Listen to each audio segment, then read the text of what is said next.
1981년 7월 29일 날 영국에서 세기의 결혼식이 거행되었습니다. 그 주인공은 영국 찰스 황태자와 그 다이애나 스펜서 부부의 결혼이었습니다. 영국 바우로 성당에서 거행된 이 결혼식에는 하객들이 3,500명 이상 하객이 그 자리에 참석을 했고, 그리고 세계 50여 개국에서 80여 개의 방송국이 생중계를 했습니다. 그때 그것을 신청한 세계 동시 시청을 한 사람이 7억 명의 세계 사람들이 현대판 신데렐라의 탄생을 함께 보았죠. 그런데 이 부부는 정말 이 화려하게 멋지게 시작했지만 계속 부부간에 갈등이 있다가 11년 만에 별거를 하게 됩니다. 그리고 1996년 공식적으로 이혼을 하게 되고, 다이애나 황태자 피는 1997년 파리에서 한 터널에서 의문의 교통사고로 세상을 떠나게 되죠. 그리고 이어서 찰스 황태자는 사실 내연 관계에 계속 있었던 카밀라와 재혼을 하게 됩니다. 화려하게 결혼을 시작했지만 비극으로 끝난 결혼식이죠. 오늘 저는 이와 유사한 한 결혼을 제가 여러분에게 소개하고자 합니다. 그것은 이스라엘 초대왕이었던 사울의 둘째 딸 미갈과 골리앗을 죽이고 이제 화려하게 이스라엘의 햇승같이 등장했던 다윗의 결혼입니다. 그러나 이 결혼은, 이 미갈과 다윗은 처음부터 많은 갈등을 겪다가 결국 파경에 이르게 됩니다. 그 대표적인 이 파경의 모습이 사무엘하 6장 20절 한 절에 소개된다고 봅니다. 자, 같이 한번 우리 읽어볼까요? 사무엘하 6장 23절 시작. 그러므로 사울의 딸 미갈이 죽는 날까지 그에게 자식이 없느니라. 생식 기능의 문제도 있을 수 있지만 또 하나님의 저주도 있지만, 사실은 가장 기본적인 것은 오늘 이것은요, 이러므로 사울의 딸 미갈이 그 이후로 남편 다윗을 만나지 못했다. 그것이 더 전체 문맥 속에서 자연스러운 해석일 것 같아요. 남편과 완전히 이렇게 깨져버리고 서로 별거하는 이런 모습. 오늘날 우리 많은 가정들도 이런 아픔들을 많이 겪고 있는 것 같아요. 어떤 분이 술집에서 한숨을 푹푹 쉬는 거예요. 그러니까 이제 친구가 왜 그래 한숨을 푹푹 쉬냐니까 아내하고 싸움을 했는데 다투고 한 달 동안 서로 말을 하지 말자 그랬다는 거예요. 근데 왜 그러냐니까 오늘이 그 마지막 날이라는 거예요. 다시 말하고 살아야 되는 걸 생각하니까 기가 막히다는 거예요. 이런 갈등들이 오늘 우리 삶 속에 너무너무 많이 있는 거죠. 왜 그럴까? 오늘 이 다윗과 미갈의 결혼을 통해 우리가 한번 반면 교사를 삼는 그런 기회가 되기를 원합니다. 먼저 이 다윗과 미갈 결혼의 가장 갈등의 원인, 가장 문제는 그 결혼의 동기가 잘못됐다는 거예요. 골리앗이 이스라엘을 위협을 할 때 사울이 모든 백성들 향해, 특히 군인들을 향해 이야기했죠. 저 골리앗을 쳐 죽이게 되면 내가 많은 재물과 또 내 딸을 주겠다. 그리고 그 집안은 이스라엘 중에 세금을 면하겠다. 그 당시에 세금이 굉장히 부담이었거든요. 그 가족들에게 세금을 면해주겠다. 그것을 이제 다윗이 들었던 거예요. 물론 이 다윗은 블레셋 사람 앞에 벌벌 떨고 있는 이스라엘 군대를 보면서 너무너무 속상했는 찰나에 사울의 그 이야기를 전해 듣고 다시 확인을 합니다. 정말 왕이 그렇게 하겠다느냐? 그렇다. 그러자 그가 여러분 잘 아는 것처럼 물맷돌 가지고 골리앗을 쳐서 죽이게 되죠. 그리고 이제 사울과 다윗이 개선을 하게 되는 거예요. 그때 유다 성의 모든 여인들이 나와서 노래하고 춤추면서 경세하고, 그리고 장고를 가지고 막 소고와 경세를 가지고 사울을 찬양을 하는 거예요. 근데 그 노래가 뭐냐면은 사울이 죽인 자는 천천히요 다윗을 죽인 자는 만만히로다, 그렇게 하는 거예요. 사실은 우리가 뭐 조선시대 다 알지만 그 다윗의 승리는 그의 사령관이고 왕인 사울의 승리죠. 그래서 다윗을 찬양을 갔지만 사실은 사울을 높이는 것이었는데 그 노래가 사울은 마음에 들지 않았어요. 속으로 생각하기에 다윗이 죽인 자가 만만이고 나에게는 천천을 돌린다면 이제 그가 더 얻을 것이 나라밖에 더 있겠느냐 하고 정적으로 생각하고 마음에 시기가 가득 차게 되는 거예요. 그래서 약속했던 그 재물은커녕 주겠다던 큰딸 메랍을 주지 않아요. 도리 다른 데 시집을 보내버립니다. 다윗에게 준 것은 조그만 천부장이라는 감투 하나만 주게 되죠. 그럼에도 불구하고 이 다윗은 그 천부장이라는 감투를 가지고, 벼슬 감투란 표현이 이상합니다만, 그 작은 군사를 가지고 크고 작은 전쟁에 나와서 승승장구를 하는 거예요. 여러분, 성경에 보면 출입한다는 건 전쟁이고 지혜롭게 했다는 건 승리했다는 겁니다. 승리를 하게 돼요. 그러니까 유다 성읍, 남쪽의 유다 사람들, 북쪽의 이스라엘 사람 모두가 다윗을 사랑하기 시작하네요. 그러자 사울은 다윗을 미워하던 것이 이제는 두려움이 변한 거예요. 다윗에 대한 두려움이 오니까 이제는 사울이 두려움이 오니까 다윗을 죽여야 되겠다 생각하는 거예요. 근데 지금 이렇게 인기가 있고 왕에게 충성하는 종을 아무리 왕이라도 마음대로 죽일 수는 없잖아요. 명분이 없잖아요. 그래서 생각해서 음모를 꾸미는 거예요. 저 다윗을 블레셋 사람들에게 맞아 죽게 하자 하는 생각이에요. 마침 그때 작은 딸 미갈이 다윗을 너무 사모하고 있는 거예요. 그래서 그래, 신하를 통해서 말이 이렇게 다윗 귀에 들어가게 하는 거죠. 그 내용은 뭐냐면 블레셋 사람 100명을 쳐 죽이고 그 양피를 베어오면 내가 내 딸을 주겠다. 그래서 다윗이, 사실은 다윗을 적진에 보내 죽이려고 했던 거예요. 그런데 다윗이 누굽니까? 가서 200명을 죽이고 양피 200개를 갖다 주는 거예요. 그러자 다윗이 이제 사울이 미갈을 줄 수밖에 없죠. 그래서 결혼이 되는 거예요. 근데 문제는 다윗이 사위가 됐음에도 불구하고 더 미워하기 시작해요. 죽이려고 하는 거예요. 그래서 다윗이 더 이상 결혼 생활을 하지 못하고 생이별을 하는 거예요. 그래서 이제 미갈과 다윗이 헤어지게 되는 거예요. 그 사울은요, 여기 한술 더 떠서 미갈을 다른 남자에게 시집 보내버려요. 저는 이 부분에서 다윗과 미갈의 부부의 갈등과 파경의 근본 원인을 발견합니다. 그것은 사울이 자기 딸 결혼을 자기의 정략적 목적을 달성하기 위한 수단으로 이용을 했다는 거죠. 그는 처음 골리앗을 죽이는데 딸과 딸의 결혼을 이용을 했습니다. 그리고 블레셋 사람에게 다윗을 맞아 죽게 하기 위해서 자기 딸을 미끼로 사용을 했죠. 사울에게 있어서는 그 딸의 행복, 그 가정의 행복에 대해서는 관심이 없었던 것 같아요. 오직 한 가지, 자기 정략적 목적을 달성시키는 것만 있었다. 여러분, 우리가 이 결혼이라는 것은 그 자체, 결혼은 성스러운 거죠. 그 자체 목적이 되지 어떤 것에 수단이 되어서도 안 되고 될 수가 없는 거예요. 결혼은 성스러운 거기 때문에, 거룩한 거기 때문에 그 자체가 목적이에요.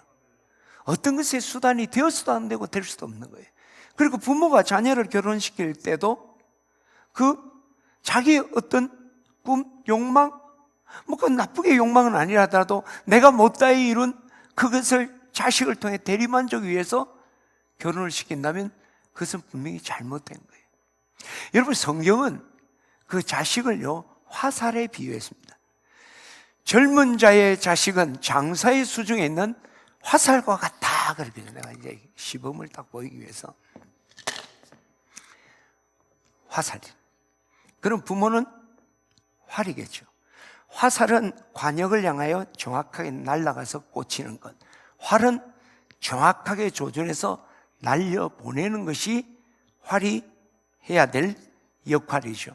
그래서 우리 자녀들이 부모 떠나서 학교로 가고 부모를 떠나서 직장도 가고 궁극적으로는 그가 이룰 가정과 또 아름다운 배우자의 가슴 속으로 날아가야 돼요. 부모는 뭐예요? 부모가 할 역할은 정확하게 우리 자녀가 이룰 과정을 향해서 조준을 하고 정확하게. 근데요, 부모가 우리는 활이란 말이야. 날려보내야 되는데 이게 이렇게 되면 안 되잖아요. 또 이게 배우자에게 날려보내긴 보냈는데 힘이 없어.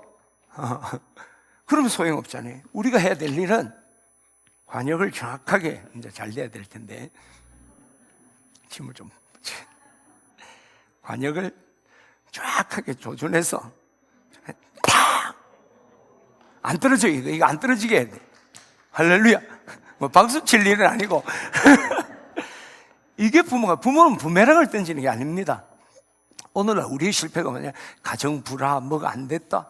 우리는 활로서 이 활이 그 배우자의 가슴에 팍 박히고 그 가정에 박혀서 그 가정이 영원한 한 몸을 이루게 하는 게 그게 부모가 결혼해서 할 일이에요. 그 이상이 야도 아니에요. 창세기 뭐라고 했습니까?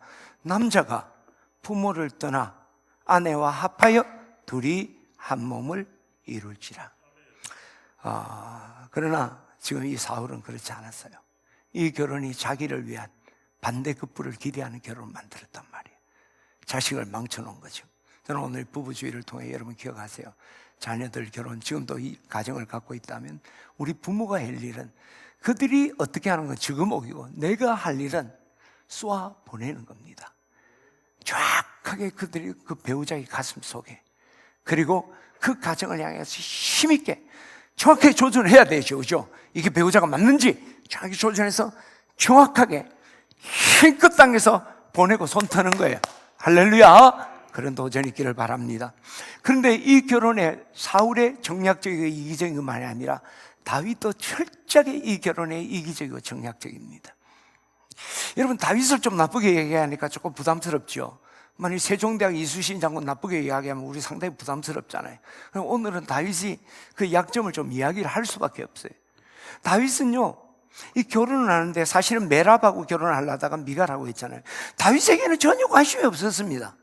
다윗은 메랍하고 결혼하든 미갈하고 결혼하든 관계가 없어요. 내가 왕의 사위가 되는데 오직 유일한 관심이 있는 겁니다. 여자가 누구냐가 중요하지 않아요. 권력욕에 사로잡혀 있었던 것이죠. 그래서 미갈과 헤어질 때 슬픈 기색 별로 없습니다. 망명생활을 하는 동안에 아비가일, 아히노압과 결혼하고 하잖아요. 근데 끄리낌이 없어요. 그 다윗이 성경에 나오는 부인만 9명이에요. 전 말고 9명 있고 뭐 기록되지 않는 사람이 얼마나 많겠습니까? 그것도 망명 다니면서 막 그랬거든. 그리고 문제는 망명생활 하는 동안 그가 첫 부인이었던 미갈에 대한 그리워했더라, 그런 거 성경에 전혀 나오지 않아요. 철저하게 이기적이고 정략적으로 결혼한 걸 볼 수 있죠. 그런 가운데 사울이 죽었어요. 그리고 이제 다윗이 처음부터 왕이 된 게 아니라 남부 지역, 유다 지역, 헤브론을 중심으로 거기에서 7년 반 왕을 하고 통일왕국에 33년 왕을 하는데, 자기가 남부의 왕이 되었을 때 그가 첫 부인 미갈을 찾기 시작하는 거예요. 이제 정신 차리고 첫사랑을 찾느냐? 그것도 아니에요. 이것 역시 철저하게 정략적이고 이기적인 목적 때문이죠. 다윗이 남유다 지역에 왕이 되어 있을 때 북쪽 10지파는 사울의 아들이었던 이스보셋이 그것을 다스리고 있었어요. 근데 허수아비였어요. 그게 실세는 군대 장관 아브넬이었습니다. 근데 이 아브넬과 이스보셋이 갈등을 빚어버린 거예요. 어떤 갈등이냐? 사울의 아내, 사울의 첩이었던 리스바, 그러니까 이스보셋의 엄마뻘이죠, 그죠? 그 리스바와 아브넬이 간통을 한 거예요. 그러니까 이스보셋이 참을 수가 없잖아요. 그러니까 항의를 하는데 아브넬은 니까지 끝이 뭐 이런 거예요. 그러자 이제 아브넬이 다윗에게, 정적이었던 다윗에게 전령을 보내서 이야기하는 거예요. 이 땅의 주인이 누굽니까? 이 말은 뭐예요? 이 땅 당신한테 돌아갈 거 아닙니까? 하는 것도 있지만 또 뭐예요? 이 땅의 이스보셋의 주인이 아니라 내가 실세 아닙니까? 그 말이에요. 당신은 나와 언약을 맺읍시다. 그러면 내 손이 당신을 도와서 이스라엘을 당신에게 돌아가게 하겠습니다. 나라를 넘겨주겠다는 거예요. 그때 다윗이 그 전령에게 전달하는 말이 뭐냐면, 내 처단에 미갈을 데리고 오라. 내하고 언약 맺으려면 미갈을 데리고. 굉장히 낭만적이잖아요. 굉장히 멋지잖아요. 그죠? 이 중요한 시기에 국사를 다루는데 아내를 데려오라. 근데 그 데려오는 이유는 이제 다윗이 남부 지역에 이제 왕이 되었지만 북부 지역은 사울의 아들이었던 이스보셋이 다스리고 있는 거예요. 적통은 어디에 있습니까? 자기가 아니라 이스보셋에 있었어요. 다윗은 계속 망명생활을 했고 사울이 40년 동안 통치했으니까 민심은 아무래도 10지파 이스라엘 그 이스보셋에게 많이 있겠죠. 그러니까 자기가 통일을 하려면 사울의 딸인 미갈을 데리고 와야지, 그래야지 자기에게 민심이 돌아오는 거예요. 그래서 정치적인 목적으로 미갈을 찾았던 거예요. 그래서 그때 찾을 때도 뭐랍니까? 그 이제 이스보셋에게 돌려달라 했더니 내가 팔레스타인 사람, 블레셋 사람 양피 200개로 산 내 아내다 그러죠. 철저하게 돈 주고 산 그 아내다 그렇게 표현하는 거죠. 데리고 오는 거예요. 그리고 얼마 있잖아, 실제로 이스라엘 사람들에서 기름 부어서 통일 왕국이 돼요. 다윗도, 사울만이 아니라 다윗도 이 미갈과의 결혼이 철저하게 정략적이고 이기적이다. 앞에서도 언급했지만 결혼은 그 자체로 신성한 거예요. 무엇을 위한 수단이 되었지도 않고 될 수도 없습니다. 특히 부부는 한 몸이잖아요. 한 몸인데 누가 수단이 되고 누가 목적이 돼요? 그런 게 아니잖아요. 저는 여러분이 앞으로 가정을 이루고 또 여러분의 배우자가 뭐 좋고 나쁘고가 관계없이 배우자는 수단이 되어서는 안 됩니다. 무엇을 이루기 위해서 내 배우자가 내게 필요하다면 그 가정은 다윗과 미갈의 가정처럼 필경파경에 이릅니다. 이 다윗과 미갈은 깨질 걸 예상하고 시작한 거예요. 방법 없습니다. 왜? 토사구팽이라는 말 알잖아요. 사냥개가 토끼 잡으러 갔다가 토끼 잡고 나면 보신탕 끓여 먹는다. 그 말 아니에요. 걔가 더 이상 필요 없으니까. 우리가 만일 어떤 목적 때문에 그 아내 남편이 필요했다. 돈이 필요하니까 내 남편이 필요하고 뭐 아름다우니까 내 아내가 필요했다고 하면 그 목적이 달성되면 그죠? 팽 당하는 거죠. 또 그 목적을 이루지 못해도 쓸모없으니까 차버리는 거죠. 그러니까 이 결혼은 한 몸이 되는 건데 이 결혼이 누가 되든 수단이 되고 한다면 문제가 되는 거죠. 그래서 우리는 이 결혼에 있어서 그런 거죠.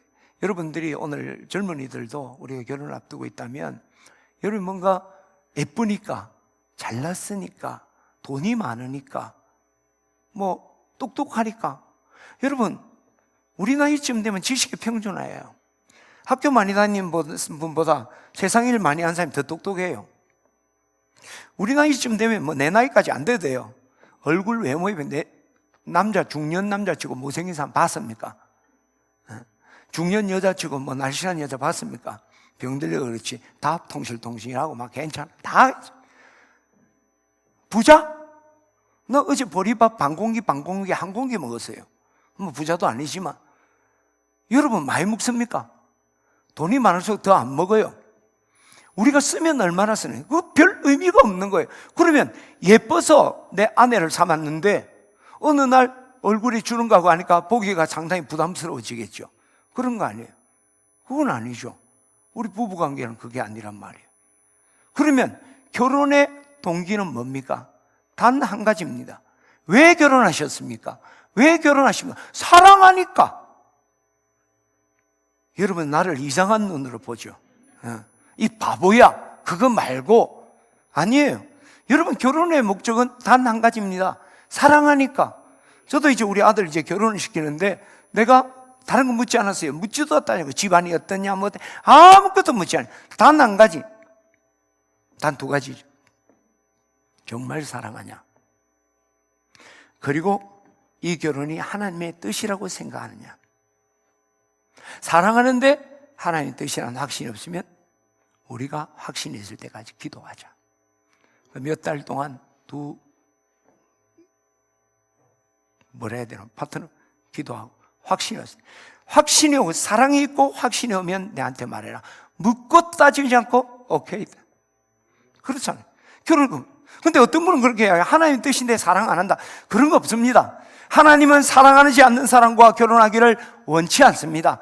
사랑할 때 내 제자라고 그랬는데 사랑 없이 그럴 수는 없죠. 또 우리가 사랑은 하는데 하나님의 뜻이 아니라면 이것도 잘못된 거죠. 두 가지. 우리가 한 가지 사랑이죠. 사랑. 저는 오늘 여러분들이 결혼을 해야 되고 또 여러분 가정을 이루는데 내 아내를 내가 필요하고 내 곁에 있는 이유는 단 한 가지. 사랑하니까. 할렐루야. 그런데 이 사랑이란 게 무엇입니까? 우리가 이 사랑을 좀 오해를 하는 것 같아요. 사랑과 욕망은 다른 겁니다. 사랑과 욕망은 달라요. 욕망은 철저하게 이기적인 겁니다. 우리가 말하는 그 사랑의 어떤 욕구, 육체적인 사랑, 욕망이에요. 그거는 철저히 이기적입니다. 사랑은 이타적인 것을 넘어서 헌신적인 거예요. 사랑은 철저히 그런 거예요. 그리고 사랑은요, 원사이드한 겁니다. 사랑은 일방적이에요. 짝사랑이 진짜 사랑의 출발입니다. 여러분, 우리의 사랑의 모형이 누굽니까? 예수님의 사랑 아닙니까? 하나님은 사랑이시고 그 사랑을 우리에게 보여주신 것이 예수님이에요. 그 사랑, 요한일서 4장 10절에 사랑이 여기 있다. 사랑이 이게 사랑이다. 우리가 하나님을 사랑한 것이 아니요, 하나님이 우리를 사랑하사 우리 죄를 속하기 위해서 화목제물로 그 아들을 보내셨습니다. 여러분, 사랑은요, 네가 나를 사랑하니까 내가 너를 사랑한다, 그거 아닙니다. 우리하고 전혀 관계없이 하나님이 사랑한 거예요. 우리가 사랑한 것이 아니라 우리가 아직 죄인 되었을 때, 사랑하고 싶은 마음도 없고 사랑받을 자격도 없을 때 하나님이 일방적으로 사랑하셨는데, 그 사랑은 우리를 위해서 철저하게 이타적이고 헌신적인 사랑, 이게 사랑이에요. 부부로 사랑을 이렇게 하라 했어요. 그래서 에베소서 5장 25절에 보면 남편들아 아내 사랑하기를 그리스도께서 교회를 위하여 그리스도께서 교회를 사랑하시고 그 교회를 위하여 자신을 주신 같이 하라.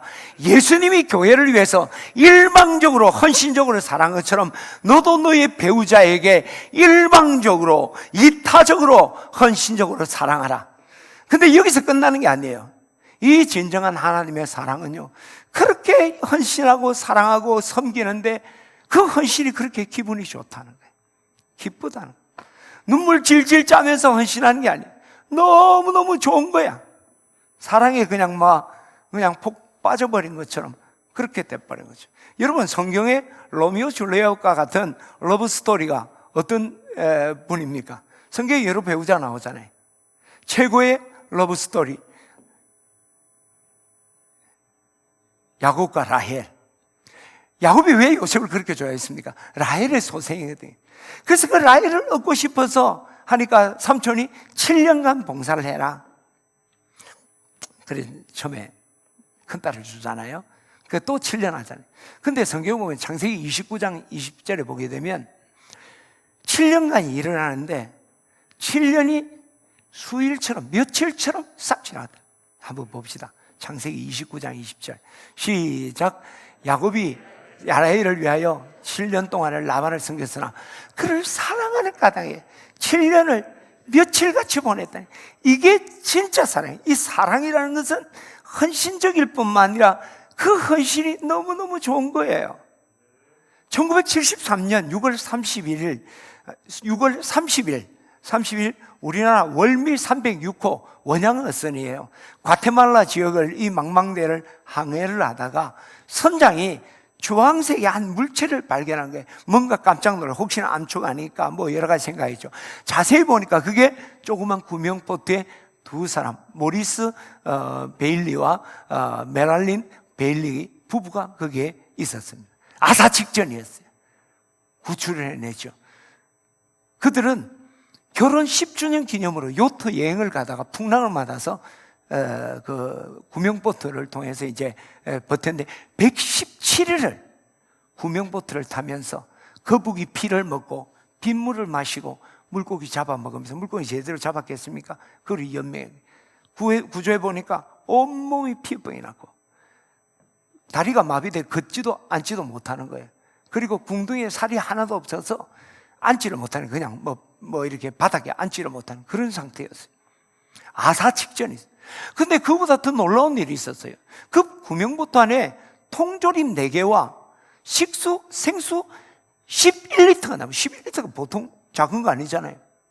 입이 쩍쩍 갈라지고 말라지고 있는데 배가 고파서 피골이 상접한데 통조림이 4개나 남았고 11리터의 물이 있더라는 거예요. 이게 어떻게 된 거냐? 그것이 모리스 베일리 그 표류 중에 글을 썼어요. 모리스 베일리의 그 표류기, 그리고 멜랄린 베일리 그 아내의 표류기에 그 내용이 소개되는 거예요. 모리스 그 남편의 그 표류기 중에 이런 내용이 나옵니다. 식량이 거의 다 떨어져 간다. 근데 아내는 비위가 약하니까 날리 생선을 먹지 못하니 내가 먹는 걸 줄여야 되겠다. 메랄린 그 아내의 표류기에 보면요, 남편이 늘 보트에 바람을 불어넣고 고기를 잡고 살기 위해서 안간힘을 썼는데 몸이 점점 말라간다.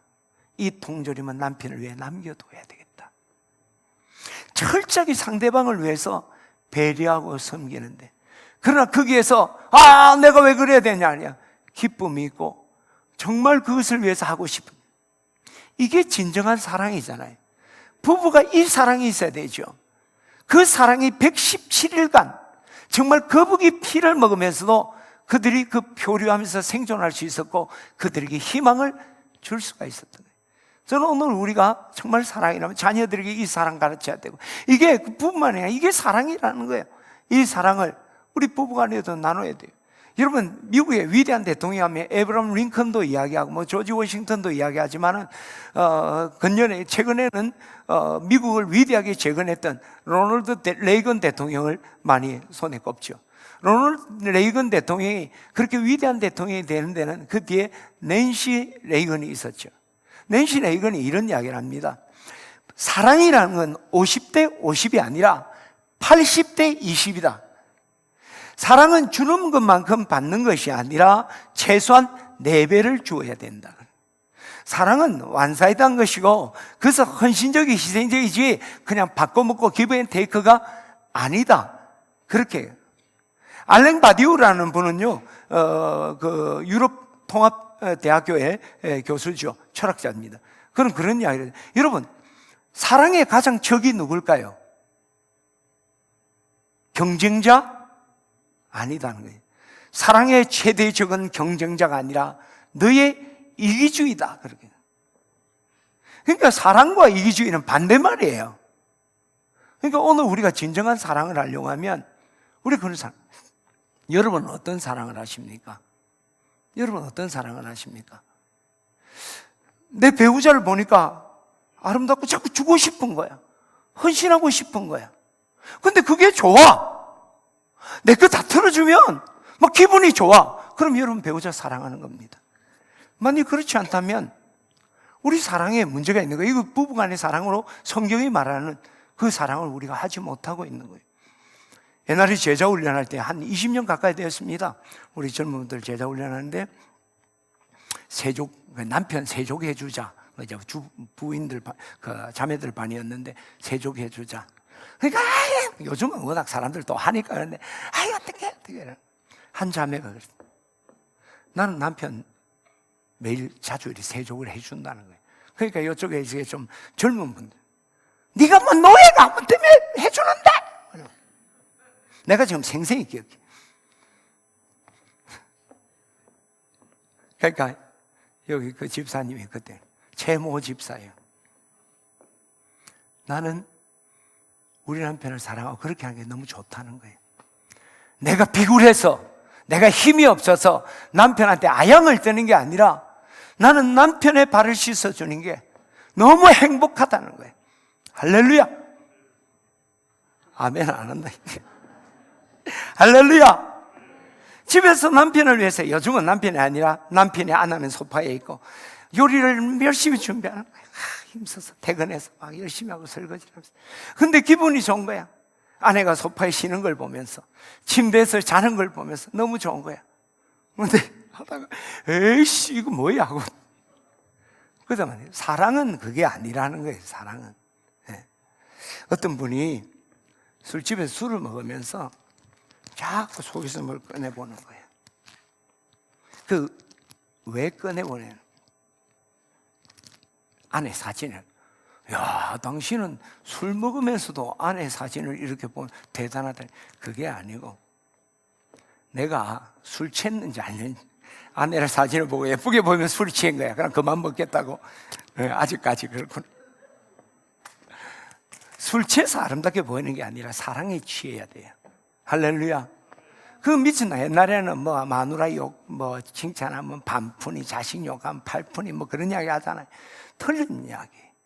이런 배우자를 정말 맹목적으로 완사이드하게, 이기적으로, 아주 이타적으로, 헌신적으로, 기쁨으로 사랑하기를 축원합니다. 할렐루야. 그때요, 니 들었지? 그러면 안 돼. 그때 우리 격려해야 돼요. 그렇게 남편이 배우자가 사랑하면 여러분이요, 여보 고마워, 미안해, 여보 고마워, 여보 사랑해, 그렇게 또 이렇게 맞장구를 쳐주면 격려해줘요. 그러면 섬겼던 그 배우자한테 아니야 여보, 내가 더 미안해. 여보, 내가 더 고마워. 여보, 내가 더 사랑해. 할렐루야! 자, 오늘 여러분 선물을 하나씩 받았죠. 바카스도 받고 이것도 받았죠. 그렇죠? 자, 여러분 이거 다 내보세요. 여기 글자 있죠? 오늘 우리 연습 한번 해봅시다. 여러분 배우자에게 자! 이렇게 하면 안 돼. 이걸 읽어야 돼. 자, 시작. 여보, 내가 이거 다 이러면 안 돼. 여보! 이러면 안 돼. 여보. 자, 다시 시작. 여보, 내가 더 미안해. 내가 더 고마워. 내가 더 사랑해. 그리고 여기다 내 이름 써서 이걸 딱 전달해. 작은 거지만 바카스 먹고 힘내. 할렐루야. 우리도 항해를 하는 거 아니에요. 예? 모리스 베일리처럼 그 표류할 때 그 물통을 아낀 것은 이 바카스가 새 힘을 얻게 돼요. 그래서 노래를 한번 합시다. 우리 이른 아침에 우리 가사 생각하면서 뭐 찬송인이 아니네. 그거보다 가사가 중요해. 이 가정에 회복하기 위해서는 이게 필요한 거예요. 이른 아침에 가사를 생각해요.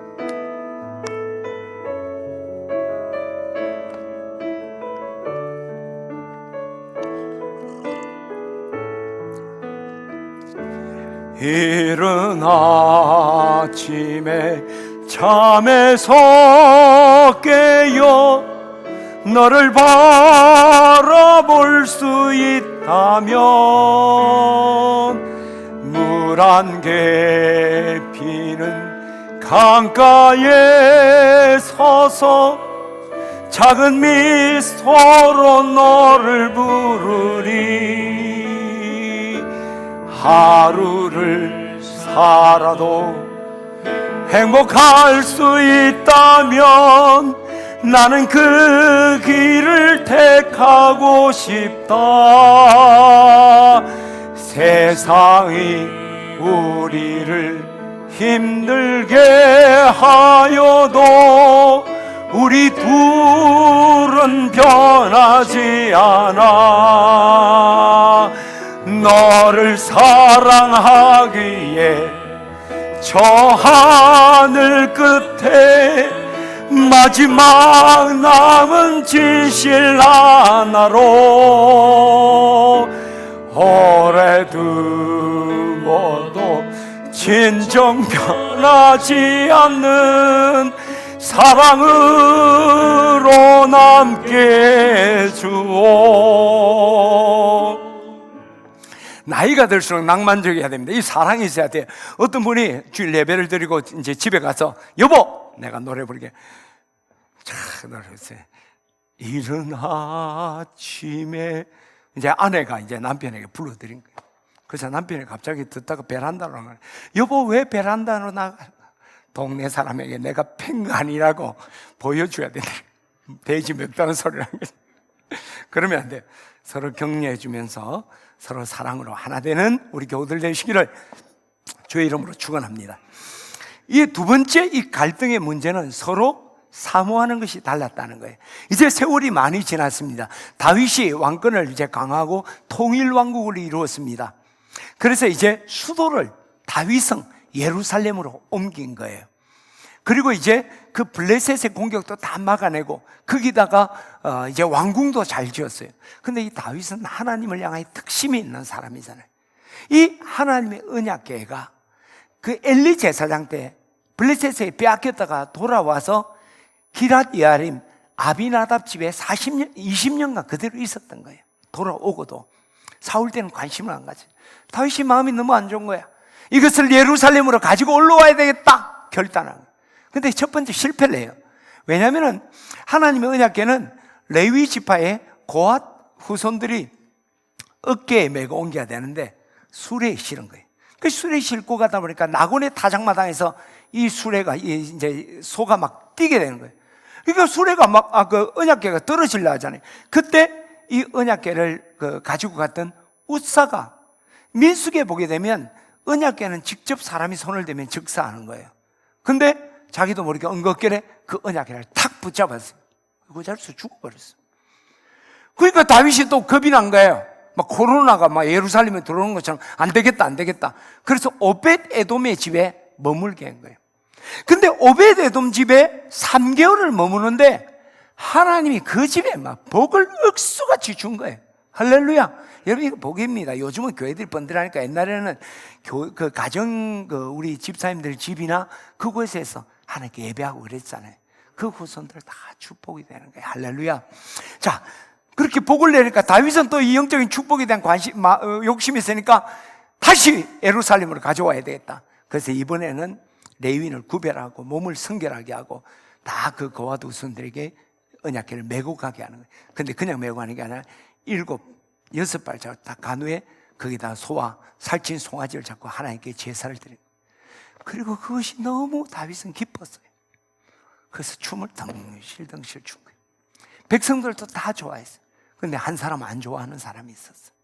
그것은 다윗의 아내 미갈이었어요. 미갈이 창에서 이렇게 내려다 보니까 하나님의 궤가, 여호와의 궤가 예루살렘에 올라오는데 여호와 앞에서 다윗이 뛰면서 춤을 추더라.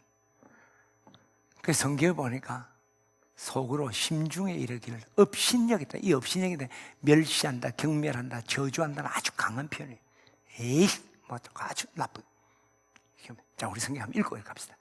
20절, 20절. 시작. 다윗이 아니 20절이 아니에요. 그렇죠. 시작. 여호와의 궤가 다윗성을 들어올 때 사울의 딸 미갈이 창을 내다보다가 다윗 왕이 여호와 앞에서 뛰놀며 춤추는 거 보고 심중에 그를 업신여긴 거예요. 다윗은 좋아하는데 미갈은 업신여기다. 경멸하고 조소회를 저주를 하고 있었다는 거예요. 근데 안 그러면 더 나가세요.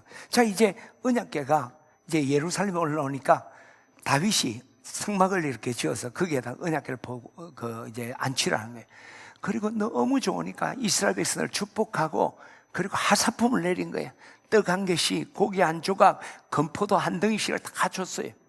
그리고 막 하니까 이제 기분이 막 완전 업이 된 거예요. 그러니까 집에 가서 가족들도 축복해야 되겠다고 집으로 딱 오는데 앞에는 미갈이 심중에 업신여겼잖아요.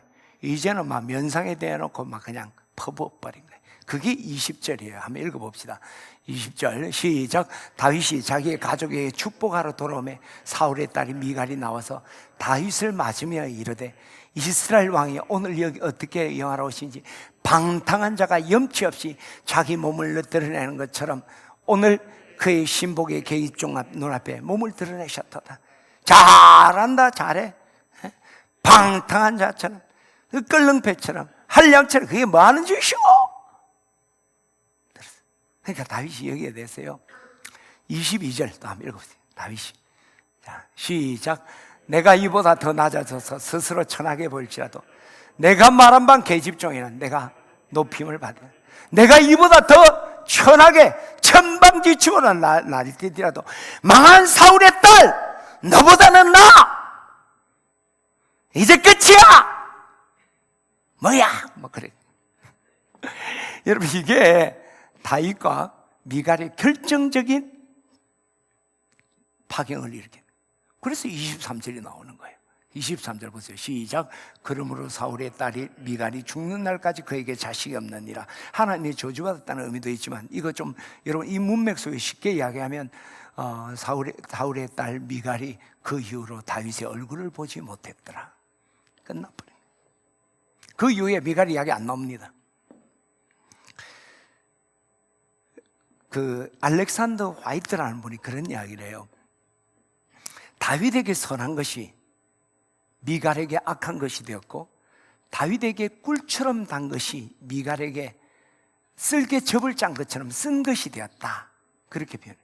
지금 딱 이 사건이잖아요.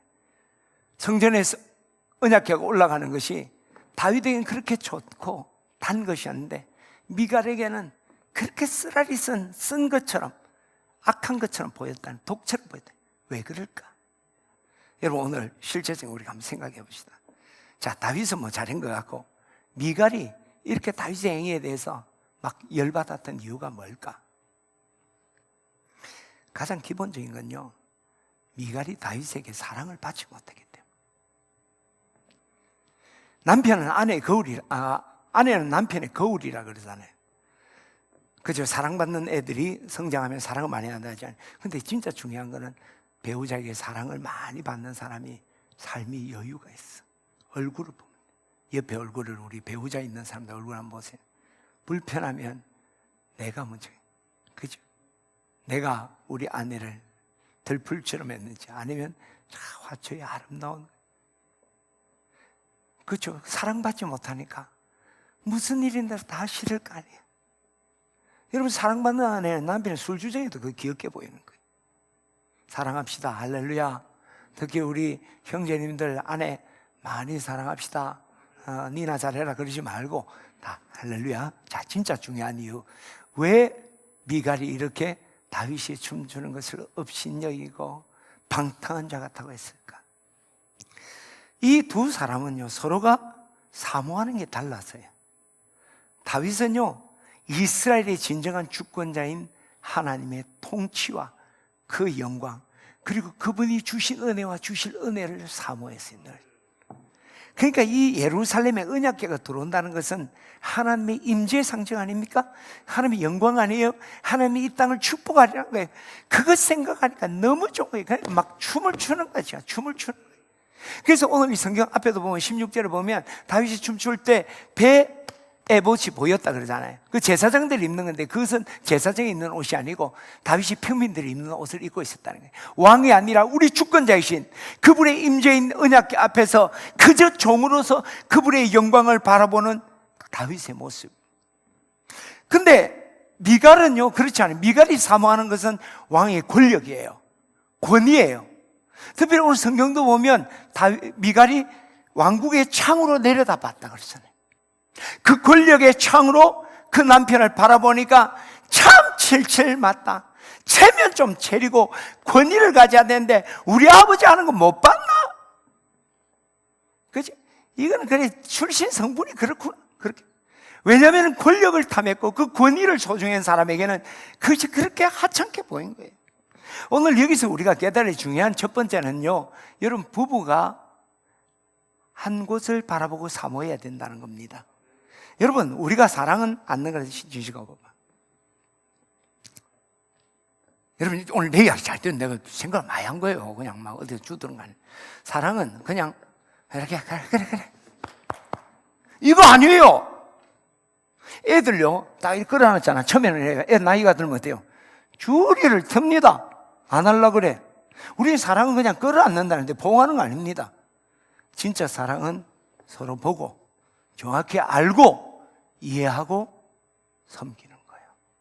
이게 사랑이야. 그 남자들이 뭐 있으면 됐다 이리 와라, 한방 자면 끝나고, 그래가 해결된 게 뭐가 있습니까? 아무것도 없는. 그건 사랑 아니에요. 욕망입니다. 그 남자들 약간 이렇게 짐승하고 비슷하게 이야기하니까 그 욕망. 사랑은요, 그냥 대놓고 하는 게 아니라는 게, 분명하게 알고 이해하고 섬기는. 근데 거기에서 끝나면 안 돼. 그렇게 서로를 보면서 서로가 이제는 한 곳을 바라보고 사모하고 한 안경을 껴야 돼. 남편은 책 읽는 걸 너무 좋아해. 시적이야, 낭만적이야. 아내는 돈 버는 걸 너무 좋아해. 그럼 이 부분은 어떻게 될까요? 매번 싸우는, 책 보고 있는 남편 보면 진짜 마음에 안 들어. 돈 계산하는 아내 보면 남편은 어휴 싶잖아요. 근데 만일 같이 문학을 사모했다. 오늘 우리 굶고 시방송하자. 그러니까 여러분들 문학하고 관계없는데 없는 사람들 이럴 때 웃으면 안 돼. 표시도 안 하는, 하자. 그리고 맞아, 같이 돈을 좋아한다. 같이 그래서 여보 힘들지만 우리 조금만 내보자. 그리고 집을 사자. 조금만. 좋아요. 하나 되는 게 중요한 게 하나가 돼. 할렐루야. 저는 여러분들이 그저 끌어안고 덮고 넘어가지 말고 정확히 보고 이해하고 섬겨주고 희생한다는 거예요. 내가 맞지만 너에게 동의해준다. 그게 희생 섬김 아닙니까? 그리고 함께 꿈을 꾸는 우리 교우들 되기를 축원합니다. 그런데 아까 이야기한 것처럼 돈벌이 꿈을 꾸다 보면요, 이 욕망이 한계가 없는 거예요. 결국 깨어진다는 거예요. 그거는 우리가 꿈을 함께 하더라도 무슨 꿈을 가져야 돼요? 성경은 너희가 먹든지 마시든지 무엇을 하든지 하나님의 영광을 위해 해라. 다윗이 미갈하고 맞췄으면 또 깨지는 거야.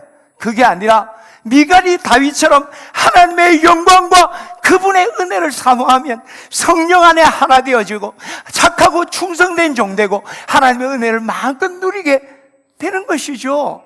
그러나 그렇지 않으면요, 여러분, 부부 중에 진짜 금실 좋았던 부부, 여러분 성경에 아는 거 이야기해 보세요. 브리스길라, 아굴라, 아까 야곱, 라이, 또 누가 있어요? 아합과 이세벨 다 진짜 궁합 잘 맞았다니까. 아합과 이세벨, 그 사람들은 바알 우상 숭배 궁합이 딱 맞은 거예요. 자기도 망하고 이스라엘 민족도 멸망으로 몰아간 거예요. 그죠? 죽이 잘 맞는 거예요. 맞다고 중요한 것이 아니라 어떤 것을 사모하고 어떤 것을 바라보고 있느냐, 어떤 창으로 바라보느냐. 할렐루야! 우리 하나님 여호와께서 집을 세우지 아니하면 아침 일찍 일어나고 늦게 누우며 수의 떡을 먹으니 허사다. 그러나 브리스길라와 아굴라처럼 하나님의 영광 사모하고 하나님의 은혜 사모하면 여호와를 경외하며 그도에 행하는 자마다 내 손이 수관대로 먹으리라. 내 집 내 실에 있는 내 안에는 결실한 포도나무 같고 내 상에 둘린 자식은 어린 감람나무 같으리로다. 여호와를 경외하는 자 이 같은 복을 얻으리로다. 할렐루야! 이것이 그런 축복을 누리는 것만이 아니라 여러분, 아내가 포도나무처럼 탱글탱글하게 아름답게 보이는 거예요. 자식이 올리브 기름이 쫙 도는 감람나무처럼 보이게 된다는 거예요. 이게 하나님의 영광과 하나님의 은혜를 사모하는 자에게 주시는 축복인 줄 믿습니다. 그런데 우리가 의아한 게 있어요. 사울도 하나님의 선민이잖아요. 다 하나님의, 지금 블레셋 사람들 아니잖아요. 근데 이 미갈이 왜?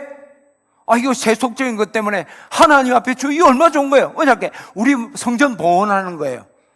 성전 입당 예배 드리고 헌당 예배한다. 다 좋을 거 아니에요. 근데 미갈이 뭐가 그리 불평이 있었을까?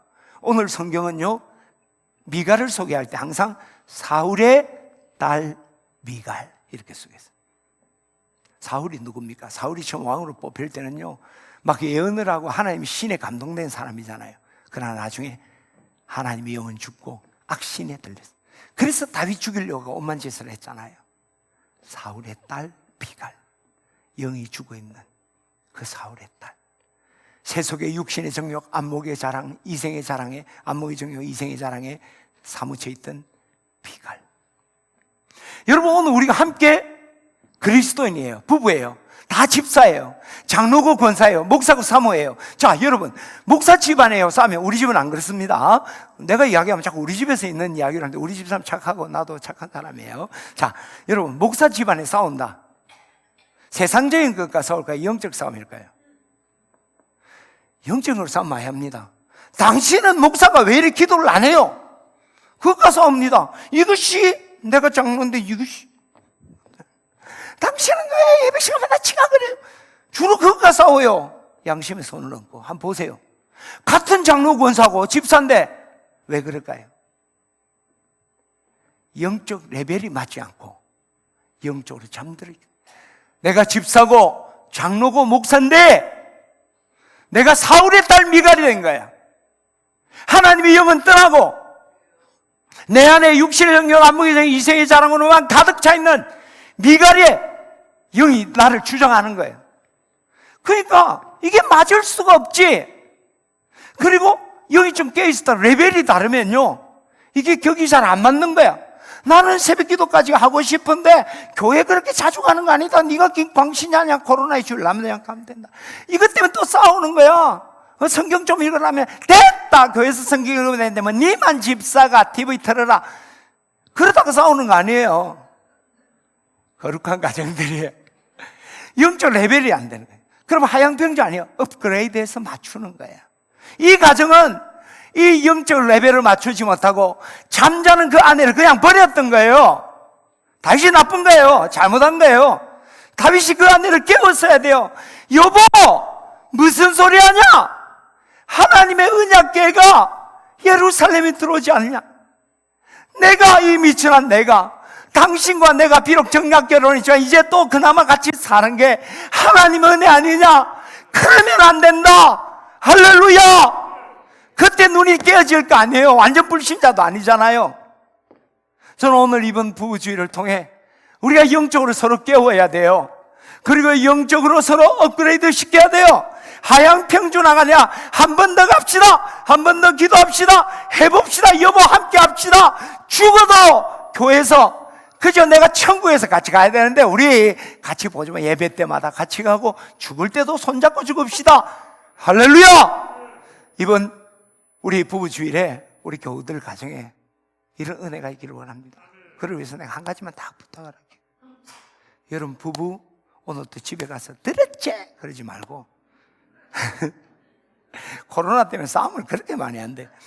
그러지 말고 여보 내가 깨달았어. 내가 이제 정말 사랑을 해보려고 노력할게. 내가 잘 안 되는데 해볼게.